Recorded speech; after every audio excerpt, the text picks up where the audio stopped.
আসসালামু আলাইকুম। আশা করি সবাই ভালো আছেন, সুস্থ আছেন। আবারও নিয়ে আসলাম নতুন একটি রেসিপি। ঘরে যদি মাছ মাংস না থাকে তাহলে আপনারা এই মজাদার ডিমের রেসিপি তৈরি করে নিতে পারবেন। ডিমের রেসিপিটা এতটাই সুস্বাদু, এতটাই টেস্ট, আপনারা রান্না না করলে বুঝতেই পারবেন না। আমি এখানে 2টি সিদ্ধ করা ডিম নিয়েছি। আপনারা চাইলে আরও বেশি করেও নিতে পারবেন। আমি এখানে 2টি ডিম নিয়েছি। ভালো করে মাঝখান দিয়ে টুকরো টুকরো করে কেটে নিব। আপনারা চাইলে আমার মতো স্লাইস করেও কেটে নিতে পারেন বা অন্য কোনো ভাবেও কেটে নিতে পারেন। আমি যেভাবে কেটেছি আপনারা যদি সেভাবে চান কাটতে পারেন। এখন আমি 2টো ডিম ভালো করে কেটে নেব। কেটে নেওয়া হয়ে গেলে আমি এখন একটি সাইড করে রেখে দেব। রান্নাটা করার জন্য বেশি কিছু লাগবে না। আপনাদের ঘরে যদি মাছ মাংস না থাকে তাহলে আপনারা যে কোনো সময় এই রান্নাটা করে নিতে পারবেন। আমি একটি ফ্রাই প্যান বসিয়ে দিয়ে দিব পরিমাণ মতো তেল। তেলের পরিমাণ একটু কমিয়ে দিবেন, কেননা ফ্রাই প্যানে বেশি তেল দিতে হয় না, কম তেল দিয়ে রান্না করা যায়। আমি 1 কাপ পেঁয়াজ কুচি হালকা বা ব্রাউন করে ভেজে নিয়েছি। দিয়ে দিব 3-4টা কাঁচামরিচ ফালি করা। দিয়ে দিব বড় সাইজের একটি টমেটো কুচি করা।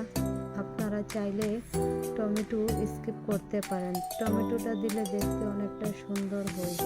দিয়ে দিব 1 টেবিল চামচের মতো আদা বাটা, 1 টেবিল চামচের মতো হলুদ গুঁড়া, 1 টেবিল চামচের মতো মরিচ গুঁড়া,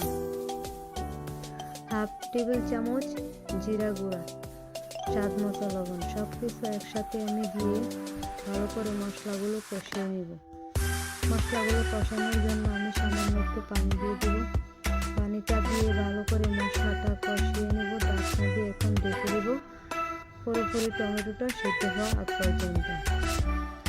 টমেটোটা সিদ্ধ হয়ে গেলে আমি অ্যাড করে দেব যে ডিম টুকরো করে কেটে রেখেছি, সেই ডিমগুলো অ্যাড করে দেব। আমার টমেটোটা সিদ্ধ হয়ে গেছে। এই রেসিপিটা তৈরি করতে বেশি সময় লাগে না। আপনারা অল্প সময়ে এই সুস্বাদু রেসিপিটা তৈরি করে নিতে পারবেন। আমি দিয়ে দিব এখানে ডিম কুচি করা। সবগুলো একসাথে কষিয়ে দিয়ে দিব 1 কাপের মতো ধনিয়া পাতা কুচি করা। এটা অপশনাল, হাতের কাছে থাকলে দিতে পারেন, না হলে স্কিপ করতে পারেন।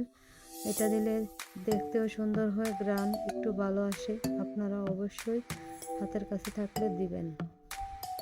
আমার রান্নাটা পুরোপুরি শেষ। এখন আপনাদেরকে ডেকোরেশন করে দেখিয়ে দিচ্ছি কতটা লোভনীয় এই রেসিপি।